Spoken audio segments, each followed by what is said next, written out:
How am I going to grow my business? Is that too much? Okay, that might have been a little bit too much, but you get my point. Trying to grow your business and trying to grow your customer base can be a bit challenging sometimes. Would you agree with me? Generating new customers, expanding your customer base, we all know that this is extremely important to growing your business and just sustaining your business. So today I'm going to review some practical tips that you can use to help grow your business. Stick with me.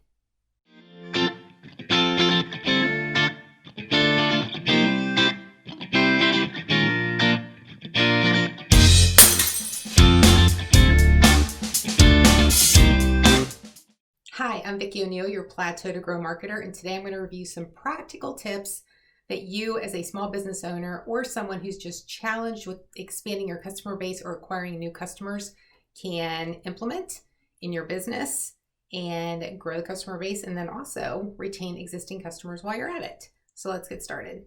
The first way is getting to know your customers. Now, before you say, Vicki's going to start harping on this whole thing about creating personas again, this time, it's not about that. Now, that of course is very important because you don't want to market to everybody, correct? But it's also not realistic or practical for all small business owners to spend the time or spend the money to actually create personas for their business. And if you already have a customer base, then you already kind of know the type of customer that's best for you. The part that's missing is getting to know those customers better at a more intimate or a more personal level and really understand, are you helping them with their needs? Do they have other problems that maybe you could solve, and maybe it uncovers a new opportunity for you to create a new revenue stream? But really having those conversations on a more intimate level, a lot of times just on the phone or when we can be back in person, having those conversations in person will actually give you a lot more insight into not only who they are and giving them a personal experience, but uncovering additional challenges and identifying how you can help. The second way is offering great customer service.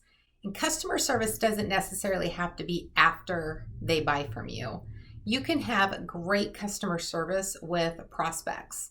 I'm always of the thought of under promise and over deliver. That's what most people are going to remember, is that you over delivered in some type of service or going above and beyond of providing a solution or an answer to a question that they had, and providing links or videos that you created or industry research to validate a point that you're trying to get through and show that it's coming from a third party.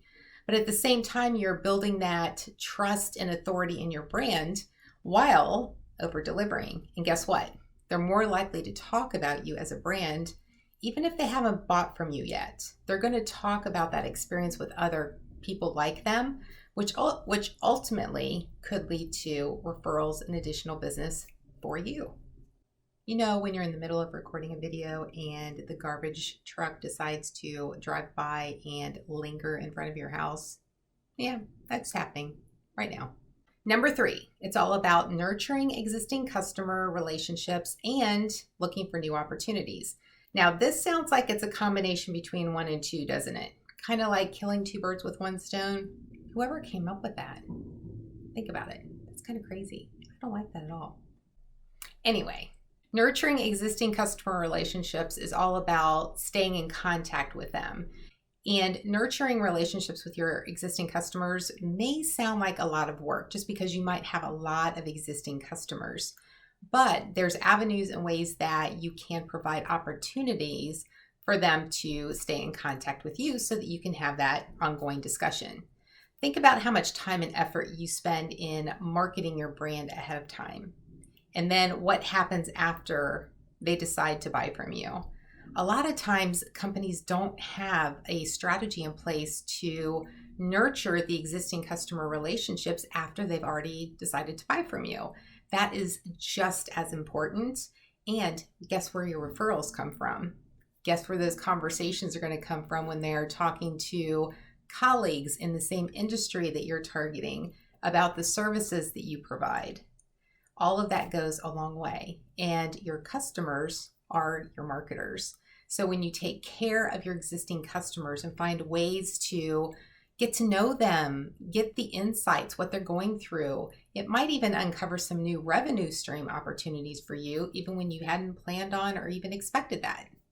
Number 4, using social media. This is one of the best ways to stay connected with prospects and your customers. Most of the time, social media is free. You can opt to pay for ads or pay for sponsorships in the various platforms, but the key here is to stay connected with your prospects and customers where they're spending time. That's part of the persona development process.